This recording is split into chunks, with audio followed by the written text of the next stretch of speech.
Hello and welcome to English Trail. On this YouTube channel, I'll help you to take steps to improve your English every day. I'm Kirsty and today we're looking at the conditional tenses. We've already looked at the zero and first conditional, and in this video we're going to look at the second conditional. This is where the things get really interesting, because we start considering hypothetical situations. We use our imaginations.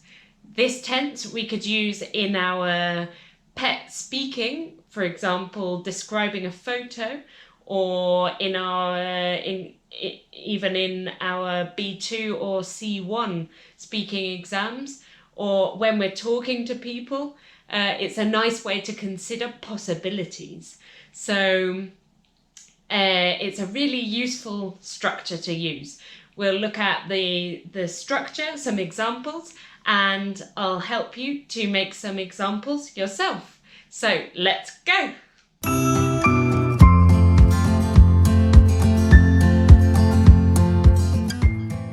Okay, so in this video we're going to look at the second conditional. In the last two videos, we looked at the zero conditional and the first conditional. So if you haven't seen those, go back and revise them. But let's go with the second. Okay, so we use the second conditional to talk about a hypothetical situation. So this is imaginary. It's possible, but it can happen. But essentially, it's imaginary. It's not real yet. So, in this is a hypothetical situation if an unlikely condition occurs. This will become clearer when we look at the examples. The structure we would use is if, and then the past simple, something would or wouldn't happen. The infinitive is the form of the verb that we find in the dictionary. As with the other conditionals, we can change the order of the two clauses. So the pink bit and the purple bit can change, and we put the pink bit first and the purple bit second, losing the comma in the middle. Okay, we might want to change the order to make our speaking or our writing more varied, or to put the emphasis on the first part or the second part. Okay, so here are some examples. If I were rich, I'd travel around the world. Now, I'm not rich, so I'm imagining a hypothetical situation where I were rich. So if I were rich, I would travel around the world. I would, we use the contraction of I'd to make it easier to say. This is informal, so in a formal text you would write the full form, I would travel. So if I were rich, I'd travel around the world. I'd travel around the world if I were rich. These mean exactly the same. Notice that usually the past simple of the verb to be for I is was. But in this context, in a conditional clause, we use were because it's subjunctive.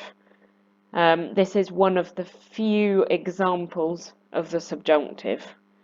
So basically, you can only use were with I in this context. It's okay to say if I was rich as well. So either is fine. If I was rich, I'd travel around the world. Now this second example is an example of advice. So if I were you, I'd take notes. It's in Spanish, it would be Si yo fuera tú, tomaría apuntes. Yeah, this might be a good idea for this video. So yeah, and again, you can change the order. So I'd take notes if I were you. I'm not you. So this is totally imaginary. If I were you, I'd take notes. And then the final example, if I didn't run, I wouldn't be as happy. Okay, it's possible a situation where I don't run, but it's unlikely because I like running.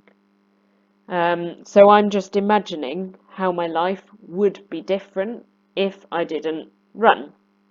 I wouldn't be as happy if I didn't run. Okay?